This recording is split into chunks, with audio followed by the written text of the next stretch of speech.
親が信じた宗教に縛られもがき続けた人たち。平和の商人というのは人生そのものがもう破壊されてしまう恐ろしい宗教だなと思いますね。まず下着を取られ、お尻を出した状態で叩かれるというもので、我が家の場合はごく小さいうちは平手、その後は父親の革ベルトでした。夏野奈々さんはエホバの証人の3世。彼女自身はその教えを信じたことはありません。中学生で家出し、それから一人で生きてきました。夏野さんの家族が信じたキリスト教系の宗教団体エホバの証人。その教えはやがて確実に来るハルマゲドンで、一般社会は全て滅ぼされるが、エホバの証人の信者だけは生き残り、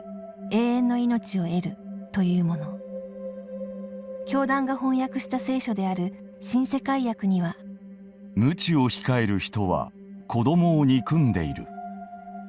無知で打ち懲らしめることが子供の命を守る親の責任。この教団の教えを信じるあまり、無知はエスカレートし、子供は深く傷つきました。毎日いつ自殺しようか本気で悩んでいました。夏野さんが訴えたエホバの証人の虐待の実態。小松武さん、エホバの証人の元信者。両親や兄は今も現役の信者です。お腹空いてる。お腹空いてる。もう我慢できない。我慢できない。自分で築いた家族の形。家族の温かさは知らずに育ってきました。なんでこんな家に生まれちゃったんだろうって思って、隣の家に生まれてたらよかったなって思ってたんですけど。物心ついた時、母親は熱心な信者で、家を訪ねる伝道活動にも連れ出されました。子供だけどちゃんとなんかネクタイみたいなのを締めて、母親がこう話すことに対して、黙って聞いていて、13歳で正式な信者になるため洗礼を受けました。ほとんどの時間を教団の活動に費やしましたが、20歳の時、信者ではない女性とバイト先で知り合い恋をしました。教団では信者同士以外の結婚は認められません。小松さんは教団を辞めることに。一旦平和の証人になった人が辞めたり、あとは除籍処分を受けたりとかすると、今度忌避っていう問題が生じて。忌避とは、一度信者になった人が正式に教団を離れたら、たとえ家族でも関係を断つという教えです。それから20年以上、小松さんは両親や兄から避けられています。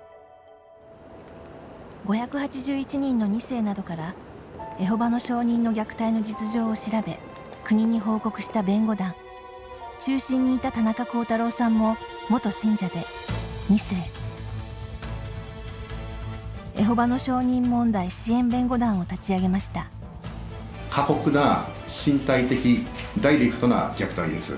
子どもたちが定期的にこういった苛烈な暴力を受ける、これが無知です。田中さんも家族との関係に苦しんできました。母親が入信したのは1歳の時。どれだったかな、一番悲しかった写真がこれで、これ1歳の時の誕生日にケーキ買ってくれて、ケーキ食べてる自分の写真らしいんですけど、一生で誰か家族から誕生日祝ってもらったっていうのはこれだけ。エホバの証人では誕生日を祝いません。だから家族が祝ってくれた誕生日は一度きり。私の一番最初の記憶っていうのはね、王国会館で鬼のような形相の母親にこう口を押さえられて連れてかれて無知されてるっていう。13歳で正式な信者になりましたが、教団が言ってることとやってることってなんか随分ズレがあるんじゃないかなっていうことを感じて、ものすごく思い悩むようになったんですよ。25歳の時、初めて自分の意思で大学に行くと決意。他の商品の中では一般社会の人っていうのはもうサタンに毒されていて、とんでもない人たちで接しちゃいけないっていうふうに言われるわけなんですけど、実際大学に入ってみてその同級生たちが凝り固まってた考えを